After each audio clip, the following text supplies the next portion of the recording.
Well, I'm doing this video to talk about my rough country 6-inch suspension lift. Um, I'm not advertising for them. No one's paying me to do this or anything. Just basically want to talk about my point of view on it, my review on it, and to let you guys know. I've watched numerous videos on YouTube to find out about this kit, to find out the process of it, the steps of it, how easy or hard it was going to be.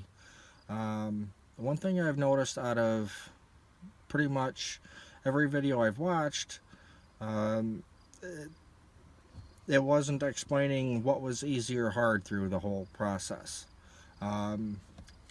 Most of the videos explain, pretty much detail by detail on what had to be done, but nothing of how stressful it was or easy or hard it was or anything like that. There was a couple of videos that explained detail by detail on it, which was great. I learned quite a bit from it before I even got the kit, but I figured I'd go ahead and make my own video, show you bits and pieces, and tell you what I felt about it or thought of it. I have tried many different lift kits in the past, so this is definitely not my first. I've tried the 1-inch, 1.5, the 2-inch, 2.5, up to 3-inch. I was debating on which kit to get, whether I wanted the 4 or the 6, because I never had the 4 and I never had the 6. But out of curiosity, I figured, how would it be for the 4 and then with the 6, the difference with them. Of course, the height was basically the difference, but I figured, what the heck. They were both the same price, so I figured, if they're the same price, might as well go with the 6 and see where that goes. The reason why I was looking into a lift kit was because when I got this truck, it was a nice truck. The part I didn't like about it was the height. I would be sitting in the driver's seat sideways with my feet hanging out, and my feet would actually be sitting flat on the ground.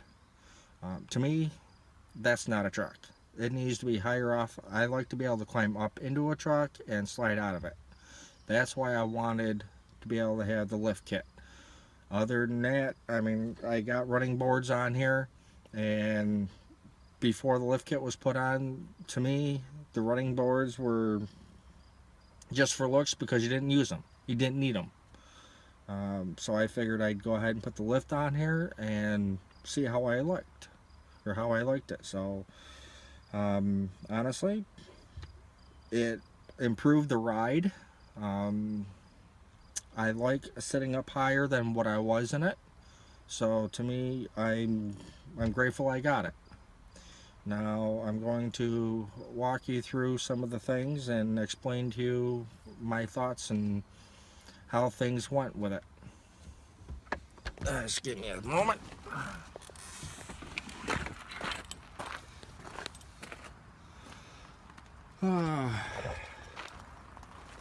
Well,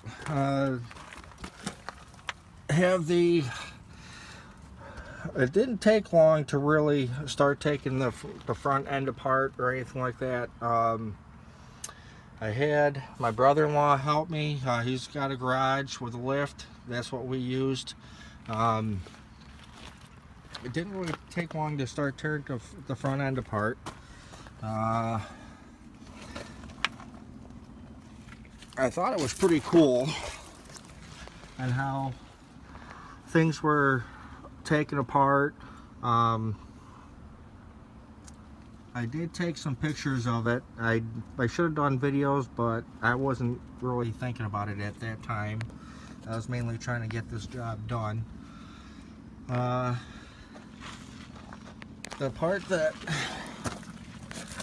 took a while to do was in, see if I can get a good picture of it. I'm not exactly sure if I can or not, but I'm gonna see what I can do. When it comes to the front axle here, the differential, right in here, you have to grind that down, because otherwise it'll go ahead and rub right against this frame.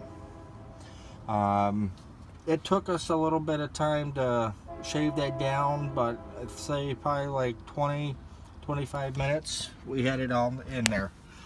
The other part that we had to do was,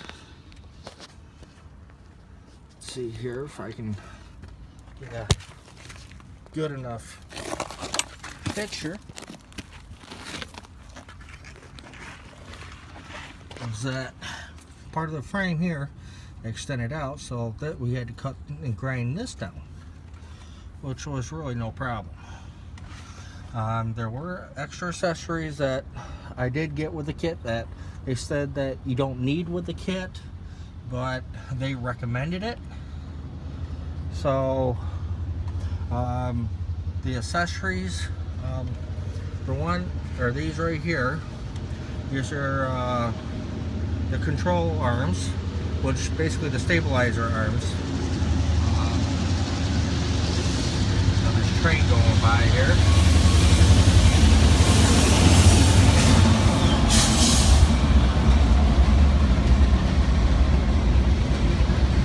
But yeah, it did cost extra for these. I felt that it was best to have these just in case. It was a pain in the butt to hold the brackets that are on here to the frame, because you have really no access to these holes right here except for going through that hole right there.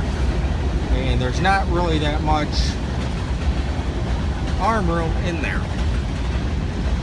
But we did the best that we could, and we managed to do it.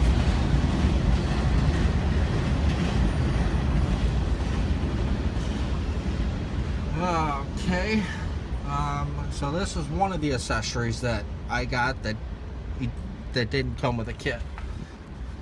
Let's see if I can show you. I'll show you another one.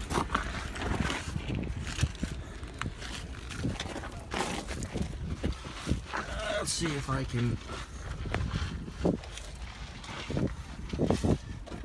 Okay, the steering shock, that didn't come with a kit either, and that was another accessory.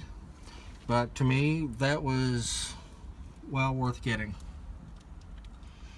And the other accessory was for the tie rod ends. It came with these sleeves, or these sleeves were extra. I felt that it was best to get them because it actually helped stabilize these to make those stronger, so when you're off-roading they wouldn't buckle.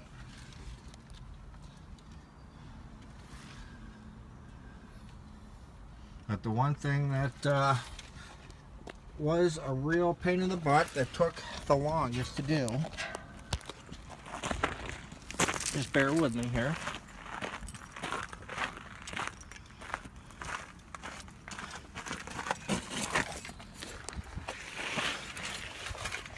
which was basically the torsion keys. These are a real pain in the butt. Now, in the videos that I've watched, it basically showed the guys pounding these out, and it only took a few minutes to break loose. Well, being up here in New York State, you have all the salty roads and tend to rust, and it took quite a while to pound these out. It actually took us a few hours to get these disconnected, but as soon as they broke loose, everything else was pretty simple to do, just very time consuming. We didn't take really much breaks. It took us like 2.5 days, but we spent like 8 hours on the first 2 days and a few hours on the second day. But as I said, these torsion keys these were the hardest things to deal with, to get these broke loose. After we got the two broke loose, it pretty much everything went according to plan. Just a lot to deal with, but it was, to me, it was well worth it because it actually improved the whole truck.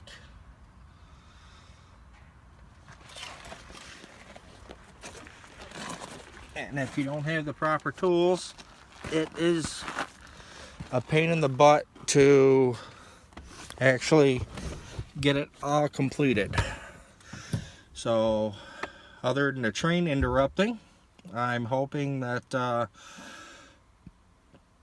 this video was informative and helpful for you to make you determine whether or not if you want to do it or not. I know with me, I would definitely do it again. I don't know if I would do a rough country or if I would do a different brand of suspension lift. But when it comes to rough country, I really don't have too much complaints about it. One complaint I do have is that when it comes to the back, it came with, of course, 4 U-bolts. See if I can do this right. But they're all 4 for each side. We're all this size here. The problem is that when you want to put it together, after we had it apart, in order for the 2 center ones to fit, this block here had to come out, and that was already in it. So what we had to do was go get 4 longer U-bolts, which were also thicker, for this block to actually stay in there to save the height. Otherwise, the height wouldn't have matched the front end. But that's the only problem. The only complaint I had was that the center U-bolts for both sides were not long enough. But in all honesty, I'm glad we went ahead and got these ones, since they were a lot thicker than what these are. These ones are alright for the outer, but for the inner to hold everything together, I feel that these thicker U-bolts are much safer. Alright, I hope this video works out, and at some point I'll be making another one. Thank you for your time.